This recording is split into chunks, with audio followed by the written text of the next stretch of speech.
Welcome and thank you for joining me here at Film Pro Productivity. Each week I'll be introducing concepts that film professionals and other creatives can use to make life easier and avoid creative burnout. I'll also present time management and lifestyle hacks for a more focused, effective and happy life. My name is Carter Ferguson and this is episode 2, Harnessing the Power of No.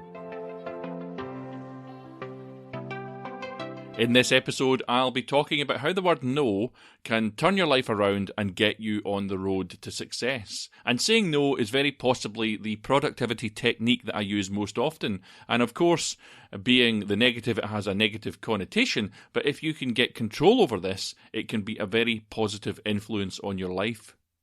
Too many commitments that don't serve your own goals and objectives in life or within a specific project only lead to overwhelm and burnout, and I should know, because I've been there.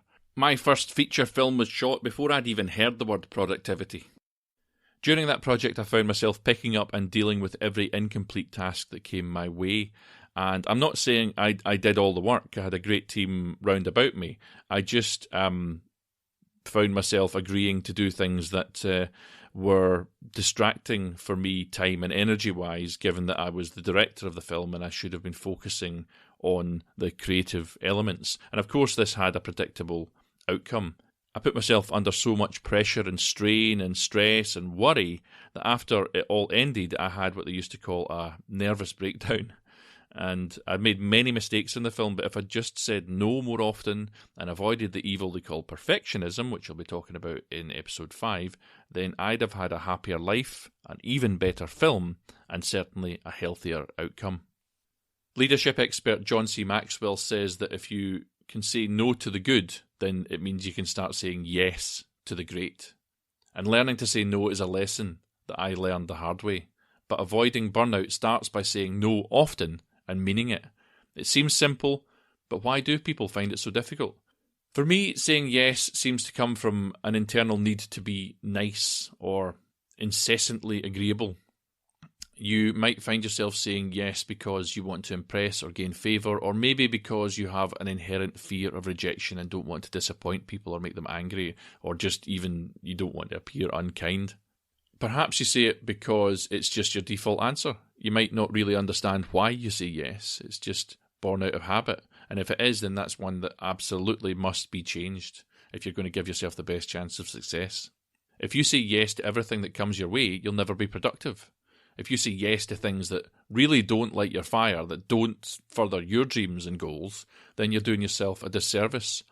And you're likely spreading yourself so thin that you're doing the person that you've said yes to a disservice too. You're not only setting yourself up for failure, but that in turn will get you stressed out and create feelings of anger and resentment for the person that you've said yes to. And it's just a bad route to follow. Saying no starts by stopping yourself from saying yes. And you can do that if you put a bit of work in. I'm going to be talking about getting priorities straight when it comes to episode 3, but for now, you just really have to know what you want and work towards your own goals without getting sidetracked or manipulated into other people's. By saying no to any unimportant tasks, requests, or even thoughts, you can avoid a lot of angst, and if you're already in over your head, you can begin to reclaim your life. So, first of all, you need to decide what your priorities are and make your own goals, objectives and prosperity your first priority. I'll be working on that in episode 3, as I said. But for now, stop being nice. Guard your time by saying no to unnecessary requests.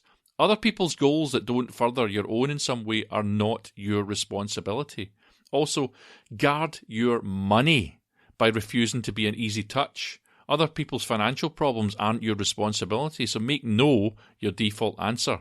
One thing to absolutely be aware of is manipulators. They are out there, and many might not even know they're doing it, but they use a series of underhand diversion or setup tactics which the less aware amongst us might fall for. Manipulators will say things like, "This will be really good for you," but you can question that. You can go, "Will it? Why? Why will this be good for me?" And really consider it, Or they'll use flattery to pull you in. "Oh, I really love your work. I'd really love you to be involved." "Oh, you love my work? Oh, what is it specifically about my work that you love?" they'll say anything to try and pull you in. They'll also try and guilt you into it, saying things like, well, you said you would help, or they'll blame you for something not working unless you come on board, as another one I've had. This is sometimes called blame shifting. Without you, I can't do my project. I need you. You will ruin my project if you don't help. Or another one is, I helped you, and now you owe me. This is something which might not actually be true, by the way. Did they help you? Or did they just think they helped you? Somebody who believes they've somehow helped you create an entire film. I've had this before, Oh, we had a discussion about that. Mind, we had that discussion about your film, and I helped you with it. No, you didn't. I told you about my film, and you said that sounded like a good idea. That's far more likely to be the situation which happened. But even if they did help you, and you do want to help, what cost will it be to your life, or your work, or your relationships? How's about the term gaslighting? Have you heard of that? Some people will entirely make things up and try to convince you that you said or did something that committed you to their purpose. The less aware amongst us will, out of politeness, I think, accept what is said, but it's got to be challenged. And some people will just out and out threaten you. If you don't help me, then I'm going to use your competitor. That's a very, very common one I have. My point here, and there's not a lot of people talking about manipulators, but my point here is that they're everywhere and their tactics are quite diverse. So with a higher level thinking, we can avoid them. If you get in with these sorts of people and you do say yes, then be prepared for your involvement to never end. They'll move the goalposts and pull you further and further in. I must say, though, that learning to say no was not an easy road for me. I still struggle with it, but I'm aware and I'm getting better. I first came to thinking about it as I got myself stressed out by just having way too many commitments. And I ended up Googling it in a stressed out state, and Google started me on this path. I stood back and I looked at my career and my bank balance and where it was going as a result of my non-important commitments to other people's projects and lives. And that made the saying no a lot easier. Now, this is something that you need to practice, so start small by using it in your day-to-day life. As I say, I found it really difficult and still do to an extent, but I practiced when I'm doing things like ordering a coffee. Would you like to upsize that? No, or no thank you. It's fine to say that. Just try and avoid saying no sorry. You don't need to apologise. It's not good for your confidence. It's not good for your mental health. And remember that not every opportunity that comes your way has a yes or no answer. You can buy yourself time by saying, can I think about it? I want to end this episode by pointing out that productivity starts with you taking control of your life and your own destiny. Remember that every time you say yes to one thing, you're saying no to something else. If you have difficulty with saying no, then start practicing it today. Your homework for this week is to do just that. Practice the small things and work up. By applying this rule and making no your default answer, you'll start to recover time and stem the flow of lost energy which you give to other people. The hours here and there that you're giving to these other people or their projects will become yours. The money you've loaned out and will never see again will stay in your pocket, and the creative energy which gets dissipated by playing someone else's tune will remain yours to invest back into your own creative projects, your own work, life, and your own relationships.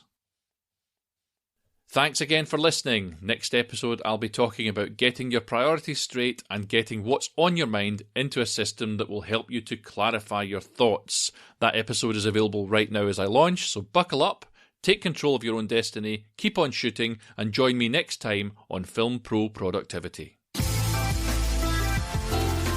This episode was produced by Stephen Rowan, and the music is Adventures by Himitsu.